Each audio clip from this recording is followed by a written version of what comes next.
अगर supreme court Jahangir तरीन को नाअहल न करार देती, या वो प्रेसिडेंट बनता या पंजाब का वजीर आला बनता। वो दोनों सीटें उससे गई, उसने कहा मेरी चीनी के पैसे वापस कर दो। अगर ये चीनी का इस्तेमाल कम कर दे तो मैं देखता हूँ शुगर माफिया कहाँ जाता है। शुगर माफिया को तो हमने ही आसमान पे बिठाया ना। चीनी से ये हुकूमत वजूद में आई है और चीनी ही से ये हुकूमत फारग होगी।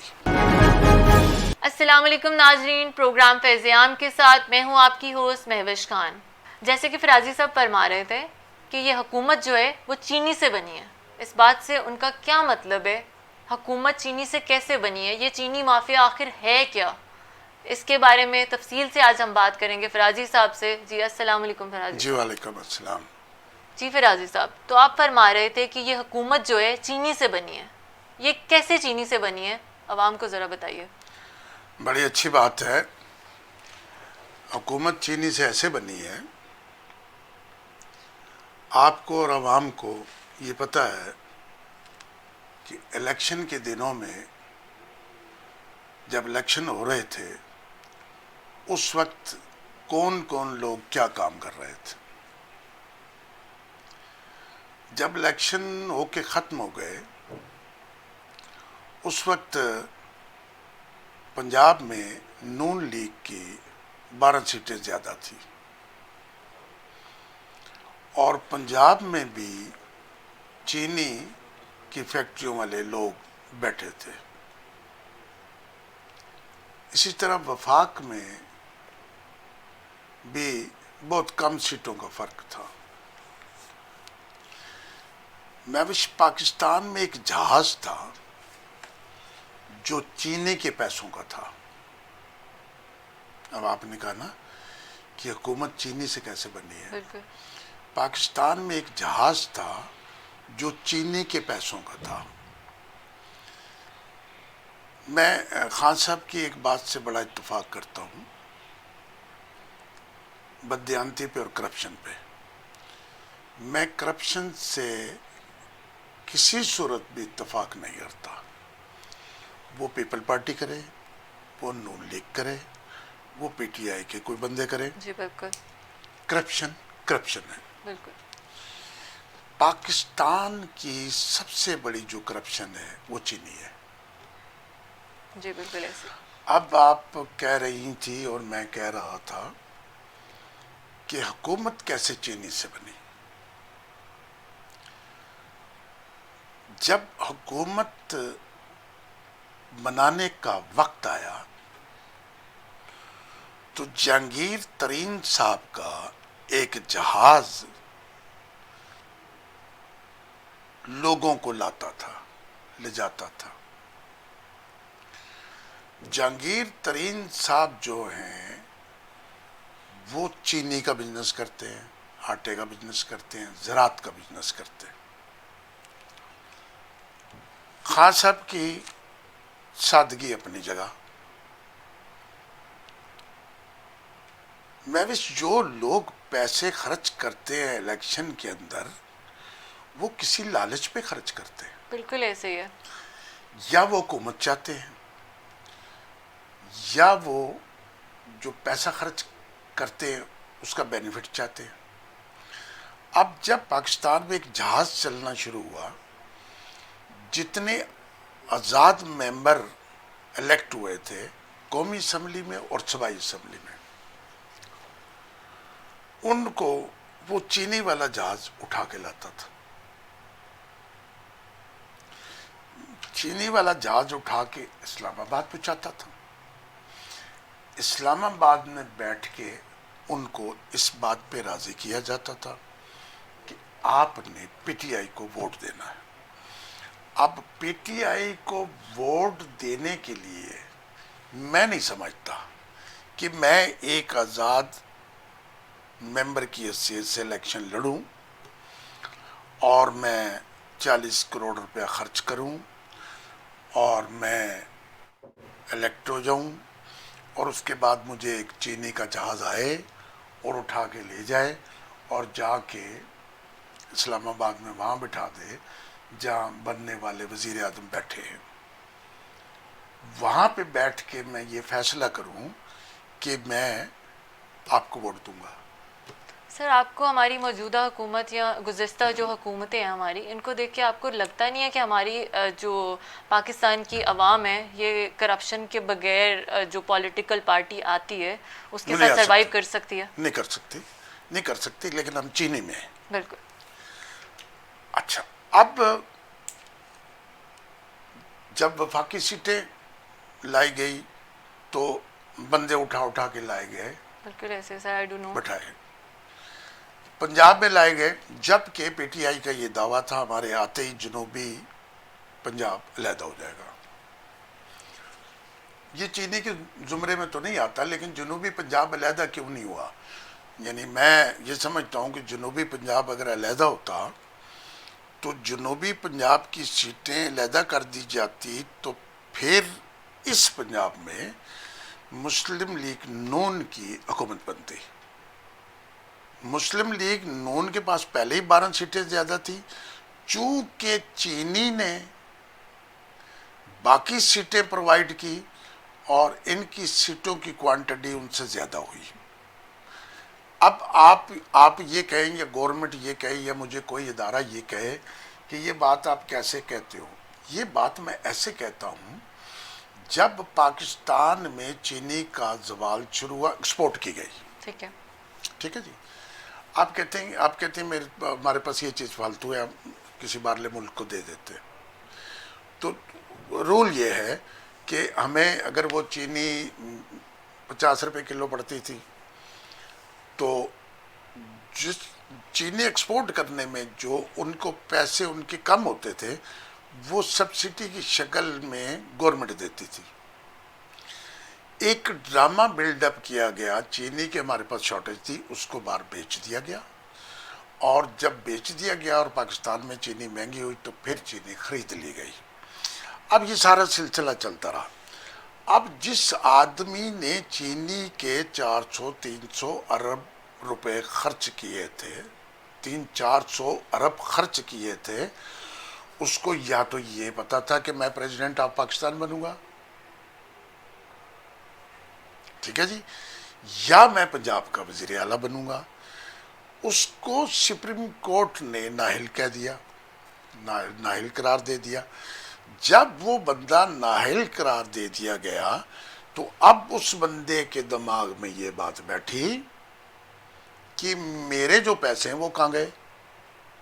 सर लेकिन आया तो करप्शन के बिहाफ पे ना आगे। जी जी बिल्कुल, करप्शन हुकूमत आई करप्शन के बिहाफ पे ठीक रही है है। जी, करप्शन बिल्कुल। के बिहाफ पे खान साहब को उस वक्त जहांगीर साहब की दोस्ती पर बड़ा नाज था और बहुत सारे दूसरे लोगों की दोस्ती पर बड़ा नाज था, और फिर खान साहब ने उन लोगों को भी अपने साथ शामिल किया जिनका खान साहब के दिल में बड़ी नफरत थी, ताकि उनका प्यार उजागर हो जाए। हाँ नहीं उनको प्यार ना उजागर हो जाए, उनकी गवर्नमेंट बने। जी बिल्कुल ऐसी है। गवर्नमेंट बनाने के लिए, यानी इक़्तिदार ऐसी जालिम चीज़ है, इसमें लोग ऐसे ऐसे लोगों को साथ लेकर चल पड़ते हैं जिनके पास बैठना तसव्वुर नहीं करते।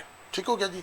अब चीनी का जो जहाज था, चीनी के जहाज ने अपने पैसे पूरे करने के लिए जब गेम खेली तो फिर खान साहब को समझ आई, हाँ ये तो चीनी माफिया है।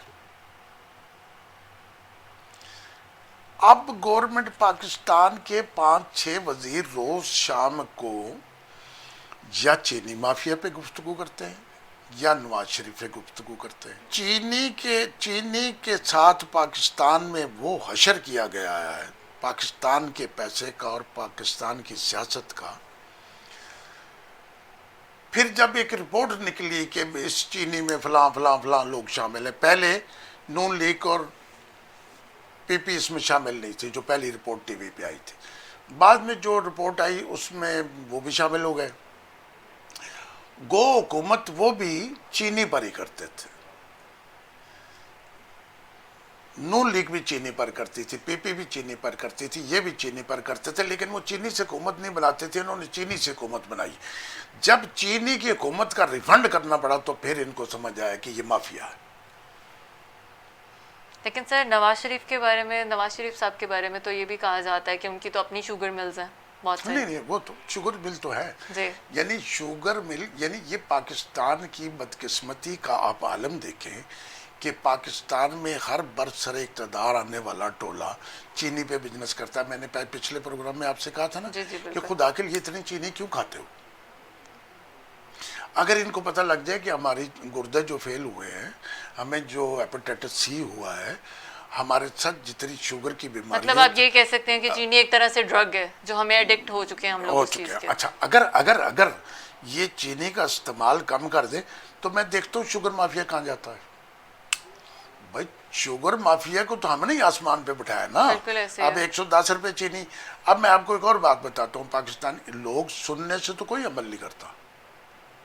सुनने से हम गुफ्तगू करेंगे, आप करेंगी, तो कोई अमल नहीं करेगा। जी बिल्कुल। लेकिन आने वाले वक्त में जब ये 3 साल बाद इनका इक़्तिदार का दौर ख़त्म होगा, इलेक्शन का वक्त आएगा, तो चीनी 200 रुपये किलो होगी। ये लिखने वाली बात है। और आटे को तो छोड़ देना, आटे की तो मैंने एक रोटी खरीद के रखी हुई 12 रुपये की, उसका ये साइज़ है, ये साइज़ है। अगर वो मैं इधर दिखा दूं प्रोग्राम में कि ये रोटी है 12 रुपये की, और उसका गरीब आदमी 3 नवाले बनाएगा। ठीक है, नवाज शरीफ की बात बाद में करते हैं।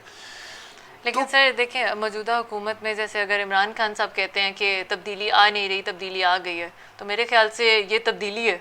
हाँ, कि इतनी रोटी इतनी हो गई है। रोटी छोटी हो गई। असल में बात ये है कि ये पंजाब गवर्नमेंट है। पंजाब गवर्नमेंट, मैंने आपको जुनूबी और इस पंजाब का जो जिक्र किया है, जी शहबाज शरीफ को मैं एक बात की दाद देता हूँ। जी शहबाज शरीफ को ये बात पता थी कि आटे के पेड़े का वजन कितना होता है। पाकिस्तान में किसी वजीर आला को आज ये नहीं पता कि एक आटे का पेड़ा कितने वजन का है। कौन चेक करेगा? मतलब इनको पता ही नहीं कि ये 150 ग्राम का होगा, 200 ग्राम का होगा, 100 ग्राम का होगा, कितने की रोटी लोग बेचेंगे। असल में होता क्या है, जब इंसान की ग्रिप कमज़ोर होती है ना, तो फिर माफिया तो तंदूर वाला भी है, माफिया तो फ्रूट वाला भी है, माफिया तो सब्जी वाला भी है। सर, तो इनको लुक आफ्टर करने के लिए कोई भी नहीं बैठा होता? हाँ, नहीं, कोई जाता नहीं, पूछता नहीं। मुझे एक मिसाल पर दिखा दे, पंजाब में किसी ने जाके छापा मारा हो कि आटे का वजन, उसका जो पेड़े बना के रखे उनका वजन, पेड़े से रोटी बनेगी ना। तो मैंने अपनी आंखों से देखा है अपने मोहल्ले में शहबाज शरीफ के दौर में कि एक मजिस्ट्रेट आया, उसने आटे के पेड़े तोले, तो वो पेड़ों का वजन कम था, उन्होंने उसको जुर्माना किया, कुछ किया। मतलब यहाँ तो कौम जुर्माने से तो नहीं ठीक होती ना। बहरहाल चीनी से ये हुकूमत वजूद में आई है और चीनी ही से ये हुकूमत फारग होगी। ये बहुत बड़ी बात कह रहा हूँ आपको, क्योंकि चीनी, अब देखे ना, अब वो जिस पे केस बना और जिसका चीनी का जहाज चलता था, वो बंदा तो बाहर चला गया। सर, लेकिन चीनी की करप्शन तो पहले भी होती थी ना। पहले भी हुकूमत में डिफरेंस क्या है? हाँ, डिफरेंस ये है, चीनी में डिफरेंस ये है कि अब जो बंदे खरीदे गए वो चीनी की कीमत से खरीदे गए, वो चीनी की प्रॉफिट से खरीदे गए, वो चीनी के पैसों से खरीदे गए। जब चीनी के पैसों से खरीदे गए तो वो चीनी के पैसे अब वापस लेने हैं ना। तो जब चीनी के पैसे वापस लेने का वक्त आया तो फिर शोरे गुल पड़ गया कि चीनी में करप्शन है, माफिया चीनी में करप्शन है। अब जरा अंदाजा फरमाएं कि कितनी बड़ी हम सल्तनत हैं, 22 करोड़ की आबादी है, कितनी बड़ी हमारी फौज है, कितने बड़े हमारे इदारे हैं, कितना बड़ा हमारा सिस्टम है, और ये सारा चीनी की जद में आ गया। किस किस्म की आवाम है, किस किस्म की हुकूमत है, किस किस्म का हमारा सिस्टम है कि हम चीनी की जद में आ गए। और चीनी की जद में आने के बाद हमारा आलम क्या हुआ है। जब चीनी की बात हुई, मतलब ये कितनी कमजोरी की बात है कि एक वफाकी मिनिस्टर बैठ के कहे आपके पास इक़्तिदार हो, एक इलाका हो, और आप ये बैठ के कह दें कि भाई मेरा तो बस नहीं चलता, माफिया मुझे काम नहीं करने देता। अगर माफिये से डरना है, अगर माफिये की जद में रहना है, अगर चीनी की जद में रहना है, तो फिर हुकूमत में आने का क्या फिर हुकूमत में आने का क्या फायदा है? बिल्कुल। पब्लिक को इस बात से कोई गरज नहीं कि चीनी के पैसों से मेंबर खरीदी गए। बिल्कुल। पब्लिक को इस बात की गरज है कि हमें रोटी कितने की कि मिलेगी। जो वादे किए थे वो पूरे और करें। वादे तो बहुत सारे हैं, वादों को तो छोड़ दें। पब्लिक को रोटी की फिक्र होती है, बिल्कुल। पब्लिक को रोटी की फिक्र होती है, पब्लिक को चीनी की फिक्र भी होती है। चीनी पब्लिक छोड़ नहीं सकती, लेकिन चीनी इसने खरीदनी है 110 रुपए की, और जिस दिन ये हुकूमत जाएगी, मैंने पहले भी कहा 200 रुपए किलो होगी। और आटा, मैं बता रहा हूँ आपको, ये हमारे तजिए नगार की बात नहीं करते। आटा जब शहबाज शरीफ था ना, 38 रुपए का किलो था। मुझे कोई टीवी का कोई तजिया नगार की बता दे, अब 60 रुपए किलो है। ओ खुदा के बंदो, ओ खुदा के बंदो, गरीब ने तो आटा ही खाना है ना जी। बिल्कुल ऐसे ही है। जब गरीब को आटा नहीं महविश मिलेगा तो गरीब क्या करेगा? अब चीनी के पैसे वसूल करने के लिए पाकिस्तान की गवर्नमेंट चल रही है। हर बंदा अपनी चीनी के पैसे वसूल कर रहा है जो इस गवर्नमेंट पे उसने खर्च किए हैं।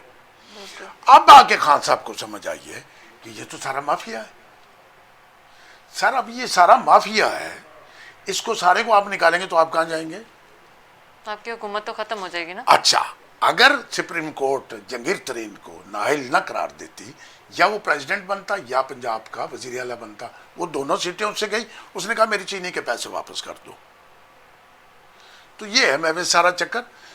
चीनी पर तो आप जितनी मर्जी गुफ्तगू, एक पाव चीनी हो ना, उसमें जितने दाने हैं ना, उतनी गुफ्तगू हो सकती है। बहुत अच्छा लगा फराजी साहब आपसे चीनी के मौजू पे तफसील से गुफ्तगू करके। बहुत शुक्रिया आपका, आपने हमें अपना कीमती वक्त दिया। नाजरीन, महविश खान को इजाज़त दीजिए और अपना बहुत सारा ख्याल रखिए। अल्लाह हाफ़िज़।